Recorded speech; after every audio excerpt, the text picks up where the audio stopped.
Thank you for tapping into some Untapped Keg, our sobriety and mental health podcast, part of the Believe Podcast Network. I am one of your hosts, RJ Zimmerman, here with my good friend, Monte Ball. How you doing, big guy? I'm good, man. I'm good. I'm alive. I'm well. It's a Sunday morning. Got a little bit of rain outside today, so that's always good for a Sunday. Always setting the stage for movies and putting my phone on Do Not Disturb. Love it. But all is well, man. How are you doing? I'm pretty good. I stayed up late reading a little book called Discovering Beautiful, and I finished it. And I'm very excited because we have a special guest, a person in recovery, Brittany Shelton. How are you doing, Brittany? Mm-hmm. I'm doing well. Thank you guys for having me. Thanks for being here. Yes. Super excited. I'm excited to be here. Yes, we appreciate it. We love to have folks on to share their stories, to share their journeys, and really anything else that you would like to share. We just love to create this atmosphere. So we're honored to have you, Brittany. We really are. Thank you. So let's start off, Brittany. Why don't you tell us a little bit about yourself and introduce, talk about yourself as much as you want right now. No, here we go. I got you, Okay. Brittany. So yeah, I think obviously, yeah, start with introductions. Brittany, I mean, so with obviously yourself, what is it that you do? What do you love to do? And then we're obviously going to get into some recovery questions. Thank you, Mom. All right. Yeah. No, yes. Thank you. Because I was like, should I go Wait. now? I'm like, I don't know what wow. No. I am a mom first. I have 3 kids who I love to take care of. And that ties into my recovery. So maybe we'll talk about that later. But that's my first job. And then I do write on the side, and I'm working on a children's kind of book right now, which is super exciting. That's awesome. It's been fun. It's more about like self-worth and, that kind of stuff. I like to paint and draw. It is a therapeutic hobby that I like to do that kind of turned into a thing on accident. And I'm also a lunch lady. I don't think people know that.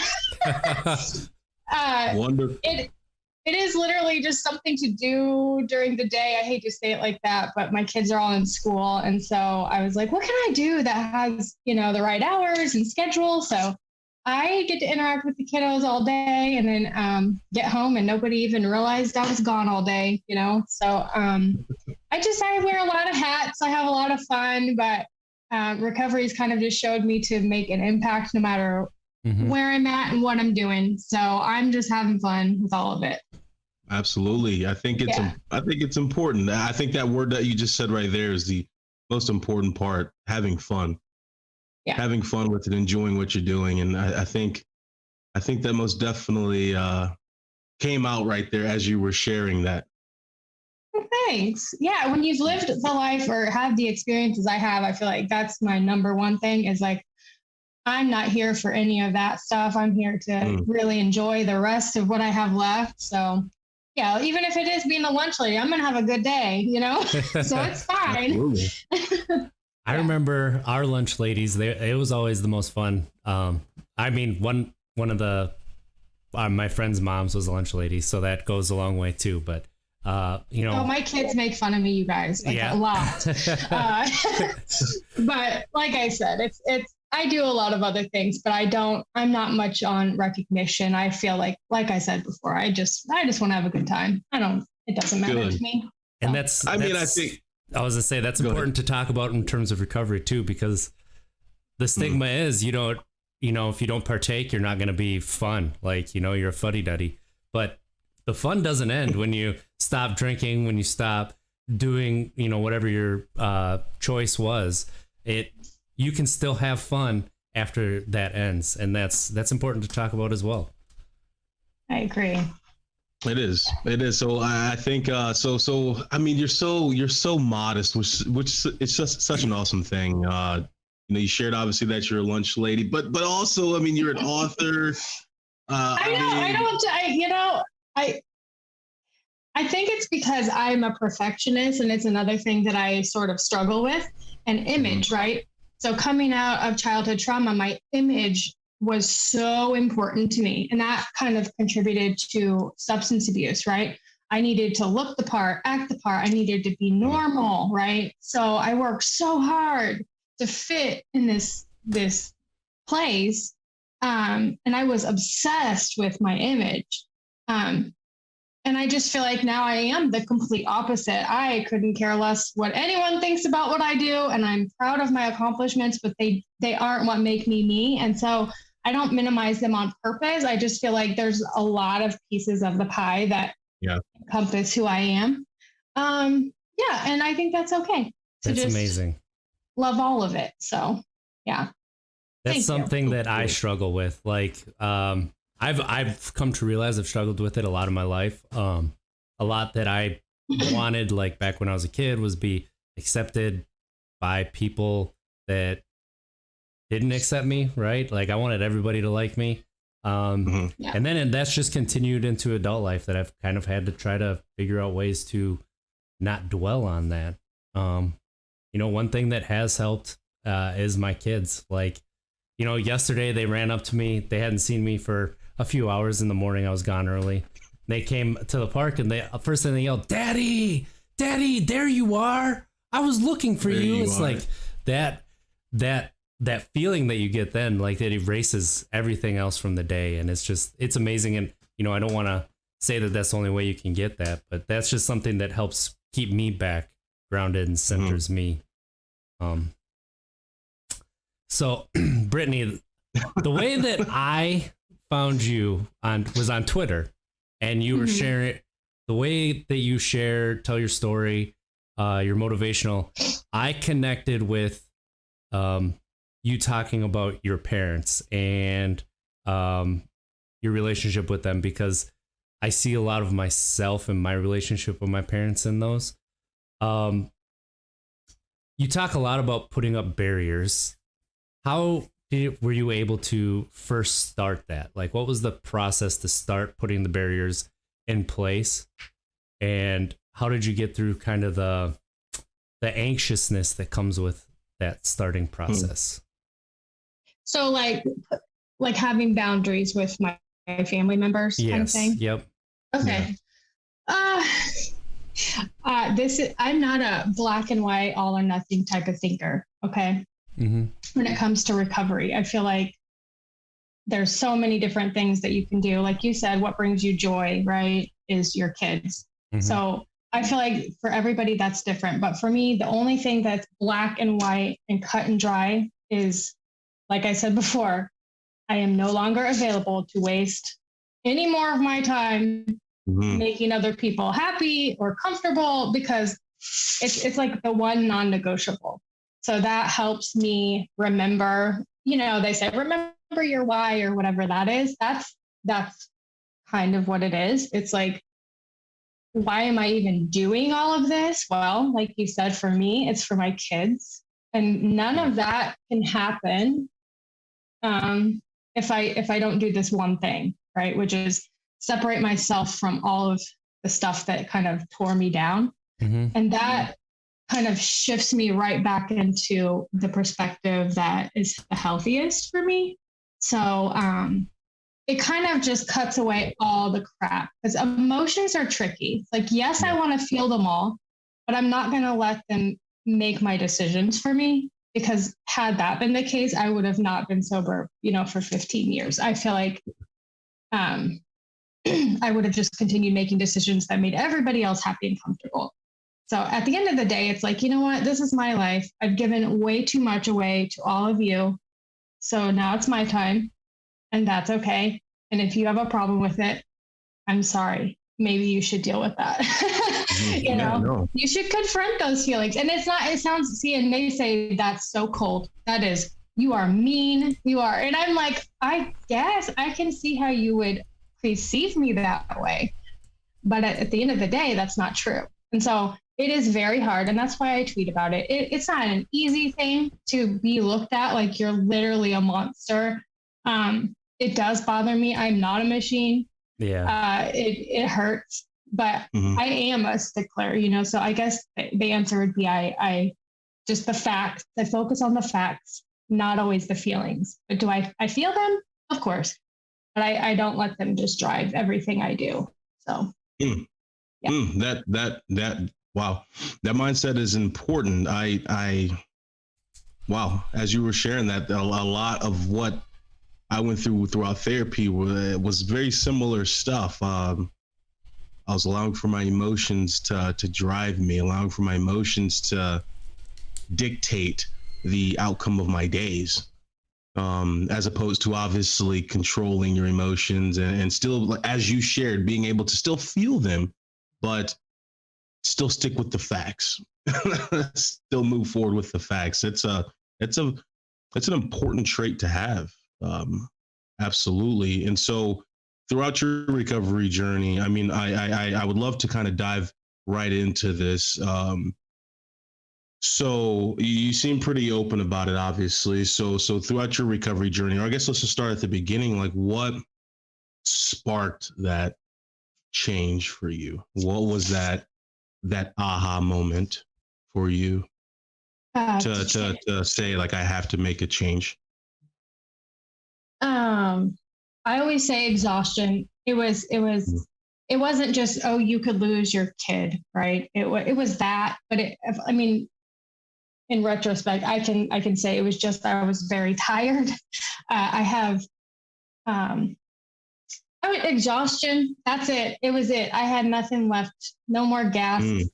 I couldn't go. It was either go or it was going to be the end, And I know not everyone's story with substances is like that dramatic. And I respect that. I just need to say that because we're in a culture now where people are choosing sobriety. And I don't want to minimize that for people who might be listening, because I feel like, way to go. Good for you. I'm not going to hate on you for quitting before you get to that point, Exactly. But that's not everyone's story. And mine just happens to be, it was literally quit or you're going to die. It was it. And I had come close so many times. And it was, I don't know. There wasn't a moment. It was just, I was so tired. Somebody caught me at a vulnerable time where I thought, I can't do this anymore. And they just happened to say, hey, do you want to go to this meeting? And I was like, not really, but I'll go. And then it kind of just went from there. Which that's a whole other thing. We could do another one someday about meetings and stuff like that. But it did initially help me because when you come, like I said, from dysfunction and stuff like that, I don't have an army of support behind me, and I still don't. And so had it not been for, that group of people, I mean, I don't think it would have ever happened. So. Right. So that's something that I kind of want to touch on too, because in your book, you talk about not having that close support group, which is something that I think some people might be going through when they start their journey, when they decide that it's time for me to try something new. I need to make a positive change in my life. And then you also talk about people you thought maybe you were close with that just you thought would care that didn't. How were you able to get through that at the start of your sobriety? Because one thing that we're completely honest about, people you think that are your friends, when you start to go sober, they won't be there. You will lose friends. It's just, it's going to happen. And unfortunately, sometimes it's best friends. Sometimes it's, it's people that you were really close with. You are going to lose friends, and being open and honest about that also prepares people for it. So I was hoping to get your perspective on that. Well, I was 22, 23 when I got sober. So it was a little different, I think being more, you know what I'm saying, in a different phase of life, it may have been a little different. But I mean, I kind of went into it with all of my friends were either drug dealers or people I did drugs with, and that was it. So, I just, when I cut that string and let it go, I really was alone. But like I said, the group itself really did offer me something to fall back on as far as, answering all my questions, like, why am I alone? And how come nobody did come with me? And like I said, being so young, like I didn't really have a lot of perspective at the time to understand that it's okay that they didn't come with me and that, that's their journey. And so as far as my family goes, though, you guys, I would be lying to you if I sat here and said like, oh, it's fine now. It's great. Everything's fine. I can do it without their support. I'm not sure that it will ever go away. I think everybody at some level wants their family to say, good job. Like, you are a badass. Look at you, Of course. Yeah. But that's not the way it worked out. And I think I just deal with that by just remembering that I feel like there's so much they don't want to talk about and they don't want to confront. And they have built really great lives. And that's okay. Like, I mean, they don't want to go back there. That's okay. But I think the part for me that bothers me so much is that I didn't have a choice whether or not I could look back. It was either you look back and you heal that stuff or you just stay the same. So I almost resent them for having that opportunity to go, you know what? I don't want to look at that. It's like, okay, cool. But I literally have to because it's my reality every day. Yeah. So, I just deal with it day to day. It's so much easier now than it used to be because we've been estranged for so long. So it's still there, but it's not as prominent. It's not something I think about every day, I wish I had a more clear-cut answer, but it's not. Yeah. Everybody has to figure out their own processes, their own feelings. You have to get through it yourself. Like, you can have people there to hold your hand, but nobody can force feed you this. This is a decision that you have to make for yourself and go through it. It's not something somebody else can make. So even though there's no clear-cut answer, there is none, like, really. It's just you. No, there's not. And that's why I tell that's people, life. You guys, yes. Just accept the support that you get. Yes. And don't go in so close-minded, like it has to be my mom or it doesn't actually. And for me, it was strangers. So it can be anybody. And it's okay to accept that love and support. So that's the advice I would give is just accept it. It's okay. That's amazing. It'll end up being the best thing. Like stuff you can't even imagine. And it sounds so cheesy, but it's like, wow, way better than I could have ever imagined it being. So yeah, I mean, we thank you for sharing that. We always talk about that here in Untapped Keg. We talk about, how, what are the dynamics like with your family, your friends, especially when you get on your recovery journey, because community is important. Community is extremely important. Feeling as if you have a purpose, all of the above, we always share that. So I kind of wanted to ask you, when you were talking about, your why, your aha moments, how often do you think back to that moment? How often do you think back to that?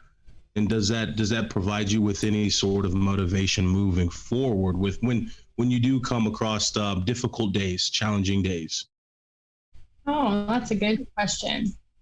Which that moment, that time, I think we all have that. So you think back to that time where you were just like, man, I'm done. Right. So whatever that is for you and whoever's listening, think about that moment. That is what drove me to go back to school. It drove me to write. It drove me to, it drives everything that I do. And so, but I need to clarify, there's a difference to me between dwelling on all of those things and thinking about them all the time in a certain way and framing it a certain way, or me looking back going, how can I use this to do good and to drive my life now, which is what I try to do. I'm not much of a dweller on that stuff anymore. So I feel like that aha moment or whatever you want to call it, it's an everyday thing. So it's not like I think about active addiction or whatever people want to call it every day, but I do think about those feelings. And that's what drives, like he said, my tweets even, because I think about those people who are there right now and how much I needed to hear X, Y, and Z. And that's why I say what I say, because there's always a person out there who's in that moment who just needs to hear, like, it's okay. Like, you're going to be okay, So I would say that moment is a very big thing in my life still, for sure. Absolutely. That's so true when it comes to just sharing the positivity of those words on Twitter and stuff like that, just helping to break down the stigma. Folks always say, like, what does that really mean? And I think you kind of just nailed it right there, where it's like, you know what, there's folks out there at times in their recovery, at a moment in their recovery where you used to be, where it's like, if you would have just heard this or heard this person speak, it would have helped to ignite that excitement of going down the recovery journey. That's right. That's most definitely right. Just sharing these stories are powerful. Thank you for sharing that. That's so true. Oh, thank you guys. So even this platform right here, I am all about stigma and just being a 90s kid, right? This is not stuff we talked about. No. You know, I have a drug addicted parent, or a mentally, I don't want to say mentally ill, but a person who's struggling with their mental health raising me. Those aren't things we talked about. And so I'm really big on that. I feel like, my family thinks I talk about them, right? They really believe, like, they've asked me to shut down my blog. And one of them's like, oh, I'll sue you if you mention my name in that book. And I mean, it's a lot, but it's not them I want to talk about, right? It's the fact that I want to talk about, it's okay to talk about the hard things. It has nothing to do with them at all. Yes. It's about the pain. Right. What are you going to do with it?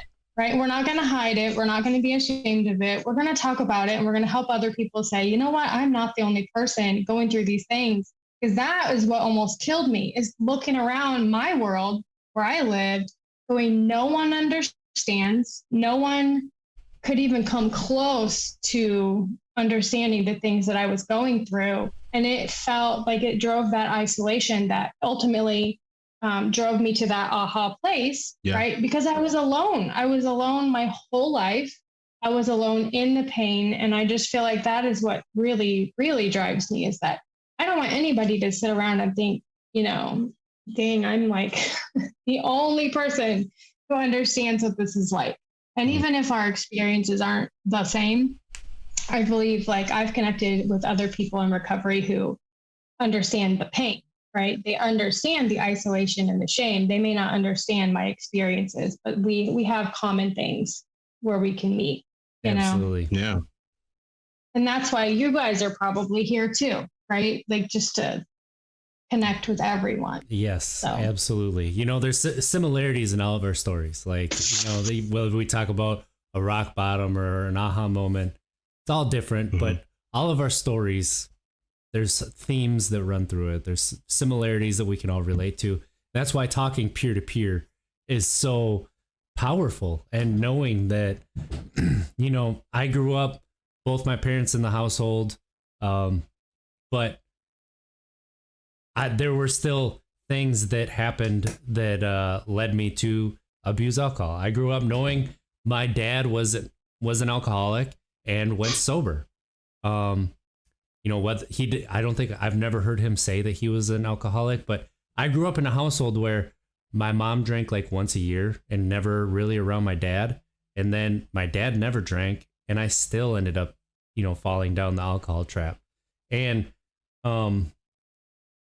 there's things in our stories that hopefully people can hear. And honestly, that is also part of my why, is like helping other people, like putting smiles on other people's faces, knowing, like, I used to coach, right? And knowing, like, a kid that you made their day, or like you made them feel better, or they got better and they saw them get better. Like, that feeling was so great. And that's kind of how I look at this too, is kind of the same perspective. I don't have all the answers. I don't want anybody to think that. I go through life trying to learn every day. And this is part of me helping me learn. I've been pretty open and honest that I was not a very good sober person until we started this podcast. And then I started to open up a little bit about my mental health and learn things about myself and talk about it. And I hope that other people understand that when you talk to other people, it helps you work through things as well. So I guess going from there, Brittany, how you talked about, your family being upset and kind of always making it about themselves. How do you work through the disappointment that happens because every time that they bring that up when you try to talk to them about certain things, and there's disappointment that happens when they turn around and make it about themselves again. So now these feelings that you've been feeling that you talk about, but the facts, how do you work through that to kind of get through some of the hard feelings that come with that?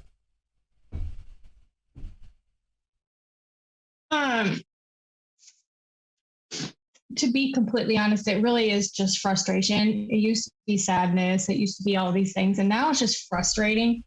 And, I don't do destructive things anymore. So I just figure it out as I go. I don't really have any regimen that I do. I feel what I'm feeling in the moment. And then I try to rationalize what I'm feeling because it is frustrating because like all of my relationships with my family members are very fluid.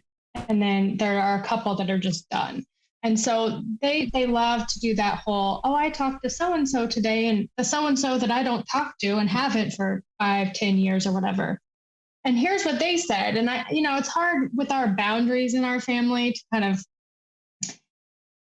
make it to where I have healthy relationships with people. So it's a disaster. And I think my answer is I stay far away from them. I have great relationships with my coworkers. I have great relationships with my husband and his family.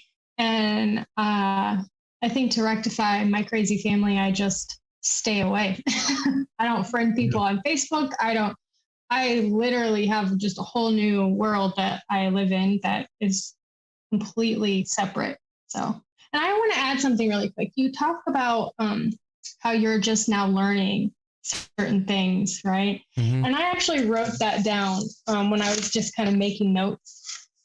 When people say things like, 15 years of sobriety, in my head, I'm thinking, that's not a big deal, right? It's not because it's such a layered process. So I just wanted to remind you that, not that you don't know, but it's totally normal to go through those phases of sobriety, right? Because the first even 5 years was me just learning how can I be sober and function and feel things. And it's a long process. I'm not sure other people understand that. Mm-hmm. So then the next 5 years where maybe I should start healing some things, right? So, it goes in layers. It is okay. Like everything that you've said to me, I'm thinking, oh gosh, me too. Like that's how it is. It's fine. Yeah. So I just wanted to say that it's okay.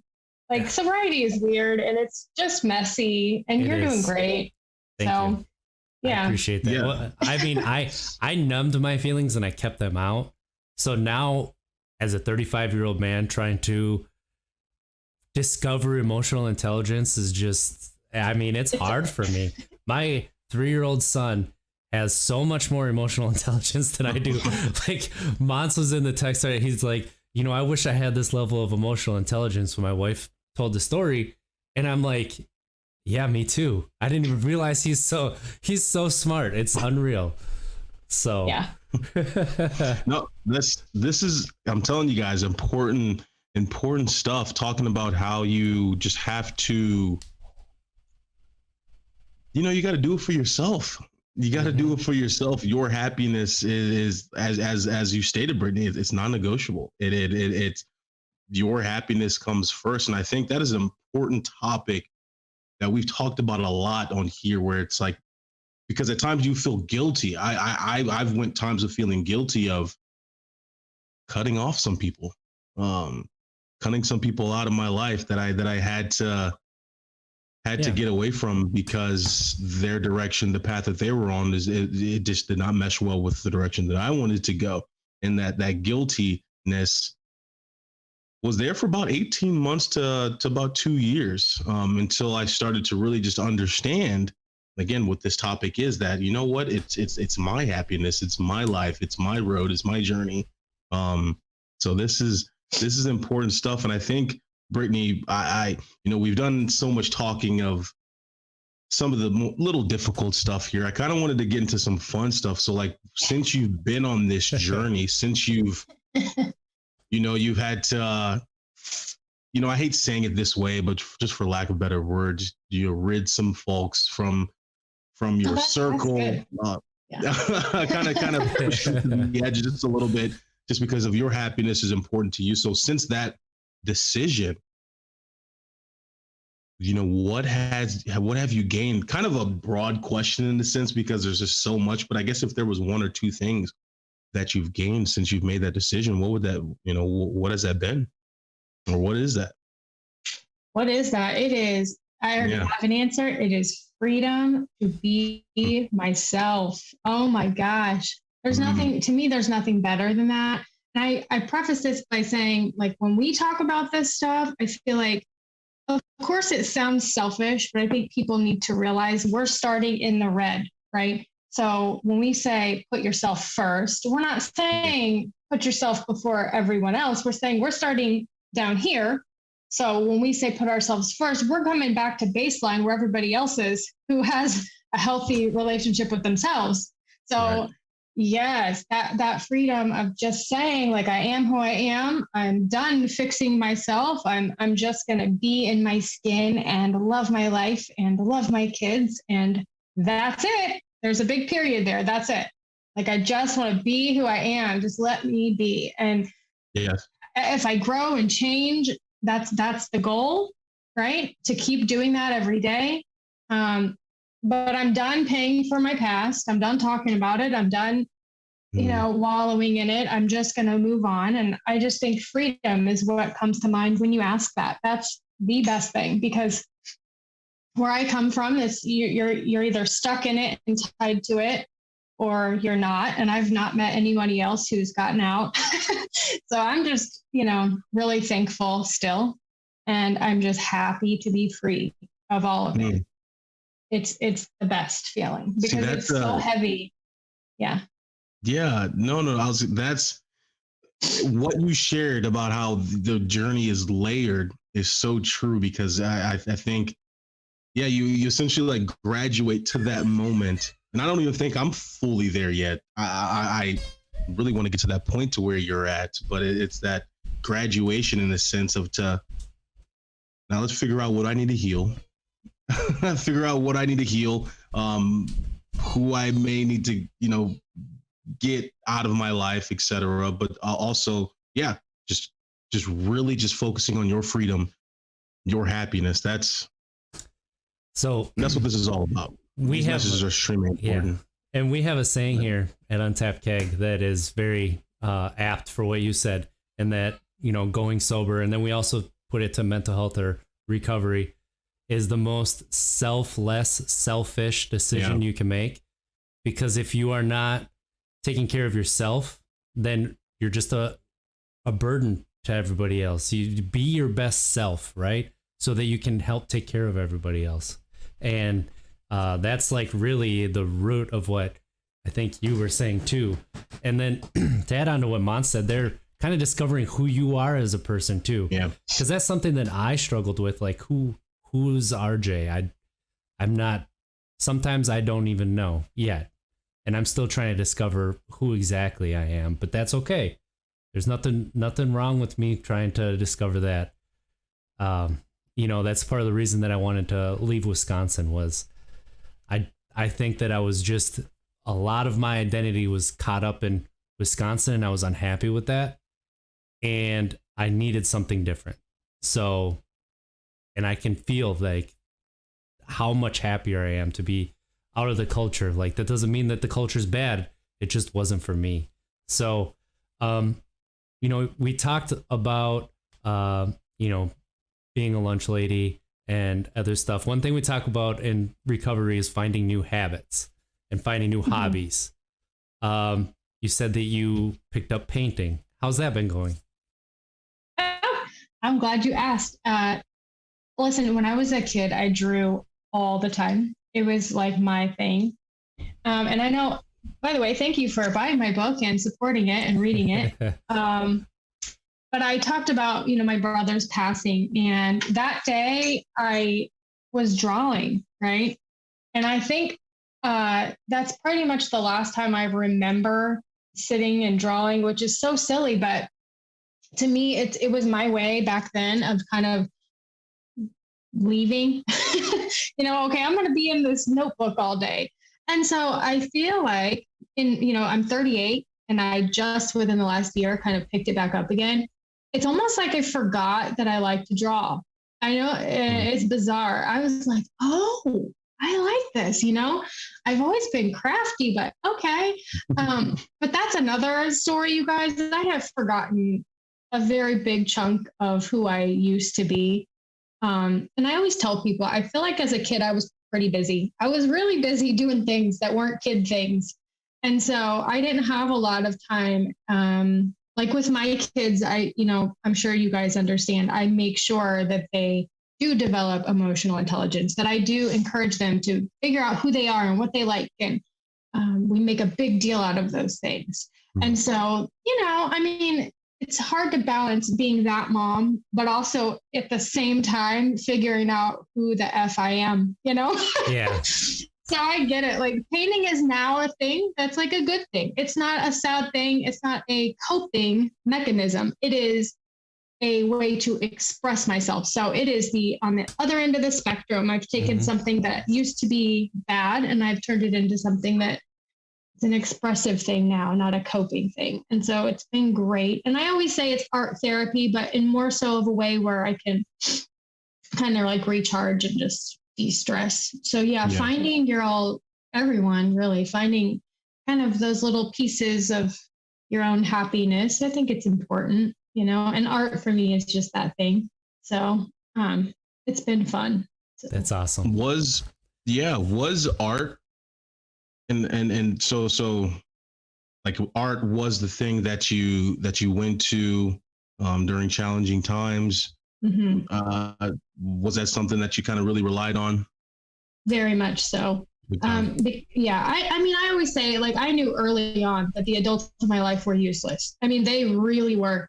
There was such severe neglect that I knew if I wanted clean clothes or food or, I knew it was my job to do certain things. And so that's just the way I guess I took care of myself. And then through some other things that had happened, I feel like it was just like alcohol and drugs. It was my way to feel like I had some control, like some feet on the ground, And that's the funny thing about trauma, you guys, is just with the one thing after another, literally day to day being a big question mark for me for so long. I just never let go. I was holding on every day, right? Like I have to be prepared. I have to be ready. I don't know what's going to happen kind of thing.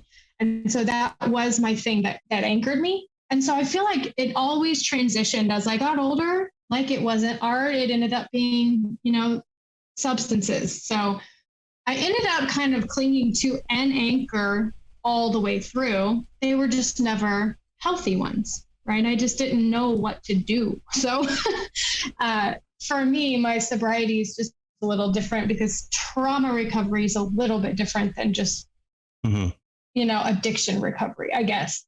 For me, it feels like it, which is why I don't fit in a lot of these groups and stuff like that, because it's not just about this certain list of things that I need to do. It's a lot. So art used to be my hiding place, I guess. Absolutely. Yeah. A place to create, a place to just fill dump your emotions on paper. I mean, and then see your end result, see the product that you created. I mean, we talk about that a lot. RJ's, is cooking.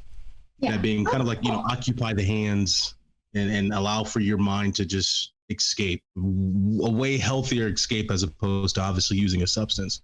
And then, for myself, if it's not video games, it's writing. I love to write as well too. And I think it's a very common one. People understand it. You get to escape into the words.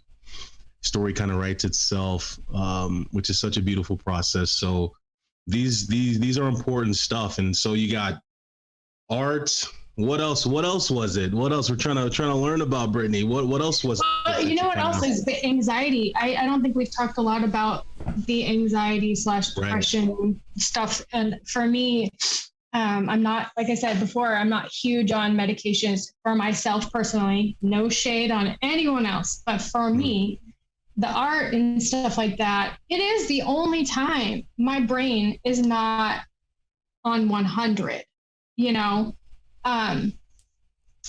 And like video games, my husband plays video games and he says the same thing. He doesn't have the issues I do, but it's still a time where he can relax and not think about work. And I just think everybody needs that. Whatever that is, you need to find that and do that. So if it's cooking or if it's whatever, because that's another thing. I think drugs for me, it was my off switch. I wrote about it in my book. I thought, when I first drank alcohol, I was like, hallelujah, holy shit, you know, whoa, because I just felt relaxed. Like I said, I stopped holding on for that block of time.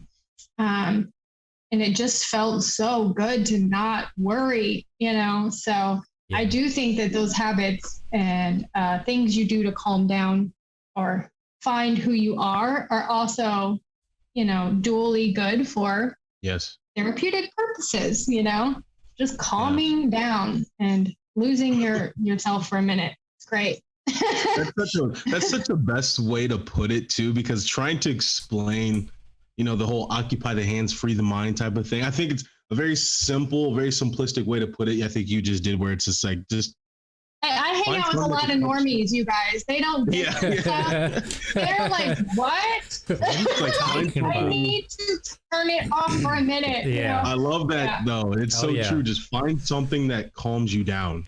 Yes. And I'd be lying if I sat here and said, you know, and that's another issue too. We don't have time for probably, but to say that those feelings just go away is a lie. It is a lie. Right. That's not true. You don't just wake up one day and go, well, you know, I'm never going to want to disappear ever again. It's like, you're full of shit. Sorry, but you are. Like, you may not want to drink today, but you do too want a break. You know, like, yes, I do want a break. So we're going to look for like a great thing to do. I'll go for a walk, listen to a podcast, whatever, but don't act like you don't ever want a break. Like, exactly. Yeah, yes, you do. It's harder when you're on your recovery journey because you don't have that substance. Exactly. You don't have that substance to, you know, and no, I don't get off work on Friday and go, oh, you know, I want a beer. But I absolutely am like, I gotta shut off for a minute. You know, I need to calm myself, recenter, refocus, recharge. So I think that's normal too. Like, we should probably normalize wanting to recharge. That's okay. I mean, we do normalize it, but the only way it's normal is people sitting in front of a TV watching it for hours, right? I mean, that's what they're doing. There's nothing wrong with that, right? There's nothing wrong with that. No, but I do see a lot of, you know, I didn't drink today, or I don't want to say, I'm not trying to like attack anybody. I don't want to make it sound like that, but I think it's unrealistic to think that you're never going to want to escape again. Because people always say that. They say like, let me create a life I don't want to escape from. And I'm like, what? I mean, you know, I don't know. I don't know about that. A job, good luck with that. Right? Tell me how that goes, because, like, I just don't think it's realistic. So, and you create a good life, a healthy one, and you're still going to want to have that art or that writing or whatever it is. Yeah. Like, Yeah. Okay. That's actually a very good. So, point. Like, a lot of people say, take your hobby and turn it into your job. That way, you never hate your job. But a job is a job. Like, it always carries that stress. It always carries, like, it turns into the point where it's an obligation. And you always want to get away. Yes. Like, I just said no matter that. what. I mean, you know, Montz used to be a professional football player. Like, it turned into a job. Like no fun. Playing football. Yeah. So no fun league. Yeah. I mean, no matter what you do, at a certain point, it's going to turn into a job and you're going to want to escape. Yep. So being able to take your emotions and put them into something, maybe not even productive, but put them into something where you can just decompress and get some space away from that is absolutely huge. Like, you know, I just read something the other day about how, you know, people fearing Mondays is like the worst thing. But at the same time, you're going to, like fear your obligations because it's a part of life. We all at some point do not want to do our obligations. So like, right. You know, Well, of course, of course. No, but I think it's, I love that, Brittany. Absolutely. And I never really thought about that. Never really thought about that. Folks do say that all the time. You know, you see it on social media, create a life that you don't feel as if you have to escape from. It's like, I never actually took the time to stand back and digest that. And you're correct. It's like, but wait, you shouldn't be shamed for just trying to have an escape, because there's healthy escapes. There's, you know, losing yourself in the Harry Potter books, which that was me. Many things. So I think, yeah, hobbies are important. We talk about that a lot here. And so for you, it's reading. It sounds like obviously writing, art. And then obviously, yeah, your children. Children are obviously a huge part. I'm assuming, correct, right? Of yeah. You know, what helps you throughout your days, what helps you to keep pushing forward, it helps you, your motivation to get up. Obviously, it's for yourself, but I know obviously your children are a huge part of that as well. Very big part. Yeah. Yeah. I mean, they are it. You know what I mean? Like I take care of me so they can. So when I die, I mean, honestly, hopefully something I've done is going to make their lives easier, and then their kids, and hopefully we'll just turn this ship around. You know. So when it comes, I got a tough question here, and it's a question that all three of us probably already have been asked or will be asked. We all have children. Mm-hmm. We all have children. So when it comes to alcohol, you know, how do you, I'm trying to figure out the correct way to ask this question. Like, your child's gonna come of age. They're gonna want to experiment with alcohol. 17 years old, 18 years old, 19, all the ages right before 21. Not to put you on the spot, but, you know, how does that conversation go? How does that, you know, how are you going to introduce, you know, the impacts of underage drinking or use of drugs, et cetera, to your children? And I don't need a direct response, but, you know, I just kind of want to hear your thoughts on that, your perspective on, you know, maybe if there's other parents out there listening. And hopefully there was a question there. Sorry if there. No, there is. I'm just trying to condense my version of an answer down. I feel like I like to say, for me, not advice. This is not advice, mm-hmm. But for me, I am an open book when it comes to parenting. We talk about everything. I'm all about talking about the feelings.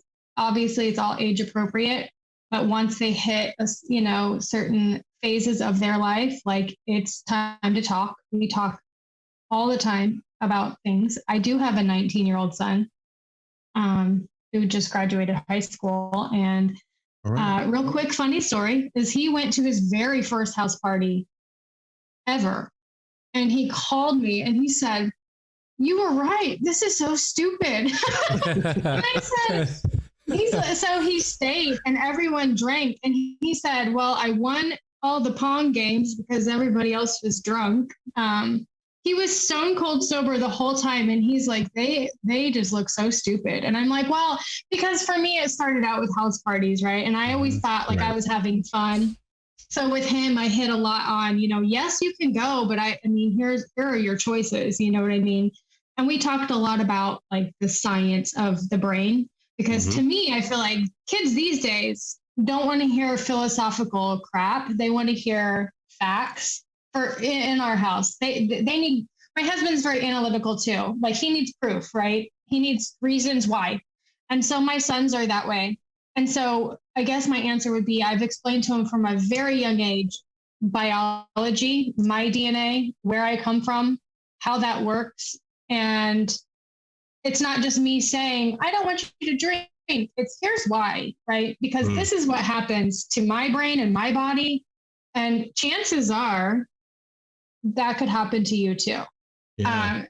And it really did make a difference with my kids. Like my son, I'm like, you know, there's a reason why the drinking age is 21, because they tried to wait as long as possible for your brain to develop so you didn't fuck it up. I mean, that's just the truth, because you're what? Like, I think it's like the younger you are, the more likely you are to become an alcoholic.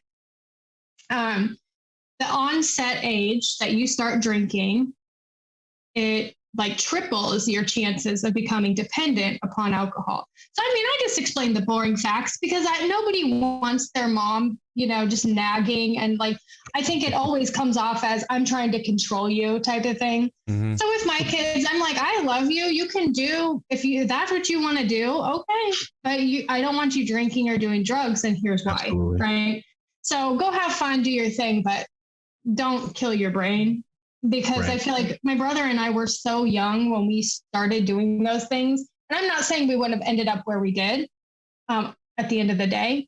But I feel like we would have had a better chance, maybe, had we waited until we could make good decisions. So I would just tell parents to be specific about your reasons for what you say, and don't just bark and, that's what I did. I don't know. And I'm not even sure it's working. I do know he's almost 20 and he still hasn't drank. So I feel like that's a win. That is. And I should say we aren't doing great on every front with the 19-year-old. There are lots of issues, but drinking and drugs isn't one of them. So for me, that's a win, Absolutely.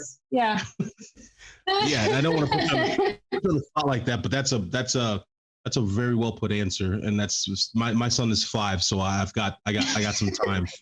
But oh my I gosh, appreciate But when they're 5, you guys, or 3 or whatever, I remember thinking, how am I going to do this? What is it going to look like? And so it was just a lot of trial and error. I just never hit it. That's all I always tell people with young kids is like, when they're 5, you have no clue what that's going to look like. But as they get older and you meet their friends and they're in high school and whatever, it's just so important to just give them the why. Like, this is why. It's not because I'm trying to ruin your life. I'm trying to help you not become this or that. So, yeah. No, I appreciate that. That's, listen, hopefully our listeners took that information, but if not, which I'm sure they did, but me, I most definitely did, because I'm 5. My father is a recovering alcoholic, my grandfather. So on my paternal side, so my dad's dad, did not beat his battle with alcoholism, unfortunately, rest his soul. I'm a recovering alcoholic, so it's like, you know what I mean? I'm like, yeah. How do you break the cycle? And the self-worth, you guys, teaching my babies that, you have a purpose, you have potential, those kinds of things, just instilling in them so that they care enough about themselves to where they're not just willing to throw it away. Because I couldn't have cared less. So I'm just, those 2 things is what I would say. Absolutely. I like to make sure I tell my boys, they're 2 and 3, that every day that daddy loves you and daddy's proud of you. Like, even, small things, I just try. And then, so one thing that I always say too is I like to respect their intelligence. So they're 2 and 3, but when I ask them not to do something, like, I tell them why I don't want them to do it. And like, I feel like if I have problems explaining why, maybe I don't want them to do that thing just because I don't want them to get dirty because I don't want to clean them up. So I'm lazy. Like, well, that's whatever. I can deal with that. Like, it's part of myself too, how I can kind of have more fun with them, because I realized, like, one day they were going to jump in a puddle. I said, no, don't jump in and I thought about it. And I'm like, all right, jump in the puddle. Daddy will jump with you. So like, all of us jumped in the puddle and it was great. But the only reason I didn't want him to is because I didn't want him to get wet. Well, it was a nice warm day. What's the big deal about it? So I love that you did that same kind of thing. And that makes me I just love that story. I think that should be a story that we tell. Like, jump in the puddle. It's okay. know? Mm-hmm. Same with each subsequent kid. I'm like, just go for it. Who cares? Jump in the puddle. Jump in the puddle. That's the thing about recovery. Does not have to be boring. Exactly. The youth growing up nowadays, and it's probably been this way forever. But obviously, I can only speak about my 30 years of life, and it seems like folks, and I thought it as well, that recovery is boring. At first, I thought recovery is a boring thing. How am I going to have fun? How am I going to jump in the puddle. You know, being stone cold sober, how is that going to be fun to me? And I think the message here, which is important, is focus on yourself. It's your happiness. Focus on your hobbies. There's nothing wrong. Don't feel shamed to still want to escape. And 3, still jump in the puddle. Jump in the puddle. Still jump in the puddle. Yeah, absolutely. So absolutely. Sorry, I'm looking down at the chat right now. So if ever you see me looking down, I'm checking the chat. So, we're kind of winding down right here, Brittany. Yeah. Here's something like kind of light and fun, but we're moving into fall. What's your favorite thing about fall? What's your favorite aspect about fall? Because there's things that before I was sober, I didn't really care for or even appreciate.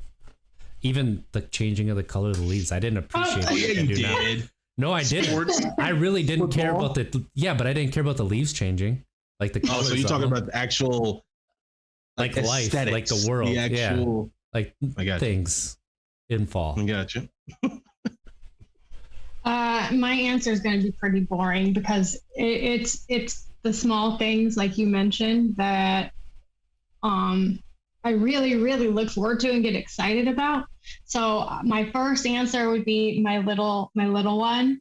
He really likes to rake. He has his own rake. That's awesome. He likes to put on his boots and we go out there and just do that thing where you make a giant pile and he'll run across the driveway and he'll do that for a solid hour. And then he puts them in the bags with me and we have woods behind our house. So we dumped them back there and he thinks he is the biggest, baddest, strongest dude for, dragging the bag back. And I just look forward to that. And this year we have fun pumpkin bags. And so that's awesome. I know. But those are the things, you guys, that with my first one, I missed it completely. And so those things, I love them and I soak them up. And I just realize now kind of how important they are. So that's what I look forward to. Is my kids' excitement for all the things. So absolutely. Yeah. Absolutely. That's wonderful. Yeah, I love the fall. The fall. Yeah. Oh, and the trees, you guys. Turning onto my street and just lines of red. It's literally breathtaking. I am that lady, like a sunset or some changing leaves, and I am just speechless, believe it or not. Yeah. That's pretty cool. I think I think since we are kind of winding down, I kind of want to give you the floor here, Brittany, and what would you want to share with somebody who just started their journey, brand spanking new, 48 hours in, and just trying to kind of and there's really no wrong answer here, but just trying to figure out the ropes, you know what I mean? Because I think we do have some listeners who are relatively new on their journey, on their path. 48 hours, I would say. I think back to my 48 hours. I'm like, God, just go to sleep. It's fine. Yeah, right. It could be a week. It can be a month. Just reach out. Don't isolate and don't try to do it by yourself. I feel like for me, that was my biggest hurdle. Just not one, for some reason, I did not like to have other people around me. I didn't want to talk to people or share with people or call people. And I don't know if that was just shame or me being stubborn or me pride or I don't know. But and these days it's like there's so much social media support that I think is overlooked, right? I agree. And kind of minimized because people say social media and then it's like, no, you don't understand our recovery community, okay? Exactly. Because it is next level. And that is my advice. Reach out. There is going to be someone who will be there for you. So during those moments where you want to quit, you want to just say, F it, I can start over or whatever it is. Just my advice is reach out first. Make that phone call. Message someone. That was one of the rules I had with myself because I'm a quitter by nature, right? And it sounds opposite, right? But I am one to throw in the towel and give up on myself very quickly. And so for me, reaching out was having that input that wasn't that real in my brain. I needed somebody to go, you know what, you can keep going. You can do it. Just that little trinket of wisdom. Absolutely. So just reach out. Don't give up. Reach out. Just keep reaching out. So see, I love that. It's like we get in our own head, and yeah, kind of giving folks that action item, action step. Yeah. Like make it very simple. Hey, if you're feeling that urge, if you're feeling like giving up, just reach out to somebody. Sad. I mean, I was so sad. Like in the beginning, I really was. I was just so sad. Just raw emotions. A hot mess of emotion. And so that's why reaching out. And it wasn't necessarily, here, Brittany, you need to do this. It was just sit with me while I'm going through this, right? Because you're going through that dark moment. I look at it like cravings for a cigarette, right? Because that's easy for people to understand. If you get through that, you'll be all right probably until that next time it pops up. Right. So during those little windows of time, you have to reach out. You don't necessarily need to do something. You don't have to do step work or journal. You don't always have to be doing. Sometimes you just need to sit with someone. Absolutely. So just reach out and get some guidance, whatever that looks like, through whatever program or whatever it is. Just, don't isolate. And just know we're all there. We've all had the cravings. We've all, that's, that everything. And the self-doubt. It's normal. Because self-doubt, it always starts with that, right? Like, I don't think I can do this. So right when you feel that, I'm like, just pick up the phone, call someone, do something. So. Absolutely. Yeah. It's wonderful. So Brittany, it's refreshing. This has been a wonderful conversation. I think we could go for a lot longer. And it was fun. You're a joy to talk to. Thank you for coming on. If people wanted to connect with you after this, where can they find you or where can they follow you? Well, if I knew my Twitter handles, that'd be cool. I think I think it's Brittany L. Shelton on Twitter and Instagram. And on Facebook, if anyone is still there, which I am, because there's some people there that aren't on the others, Right. I think it's life after childhood trauma. I think, yeah. But Twitter is probably the best way. And then from there, you can find me. And there's discoveringbeautiful.com. It has all the handles on there. Awesome. And I did write other books besides the one that you had. And it's really they're just the quickest reads. Like they're easy. I'm not Jane Austen. You know what I'm saying? Like I'm not a novelist. I just write. I like to say that I'm not putting myself down, but I know my limits, right? I write for people to get them through the hard things. And then I want them to take that book and give it to someone else, right? So they're all just centered on, real stuff, just real raw stuff. So anyway, I hope to see some people on Twitter or wherever later. Absolutely. Thank you for being on. So Monts, where can people find you? Yeah. Yes. You guys can find me on Twitter at MonteBall28. You can find me on Instagram at MonteBall, Untapped Keg pages as well. Please shoot us questions, topics, what have you, and we'll make sure to get back to you guys. RJ, where can they find you? Find me Untapped Keg on Twitter, Untapped Keg on Facebook. You could just Google Untapped Keg and you'll pretty much find us. It, like Brittany said, if you're having if you're having those cravings, if you're self-doubt, you can reach out to us and we'll get back to you as quick as we can. Feel free to reach out. We're here to help people. That's why we do this. You can also hit up my personal Twitter, ITZ Trickster. The I is a 1 in Trickster. And Brittany, it has been an honor to have you. That is Discovering Beautiful. You can get it on Amazon. I read it in about 2 days. It was a great read. Thank you for writing that. And thank you for all your messages that you have on Twitter. Because like I said, they have helped me get through times where I'm struggling. And sometimes I'll find them like a day or two later. But it's like the words that I need to hear to get through a moment. And I really, really appreciate it. So thank you. And, let's try to be better tomorrow than we were today, because at least if we don't make it, we tried. Everybody have a good week. Thank you.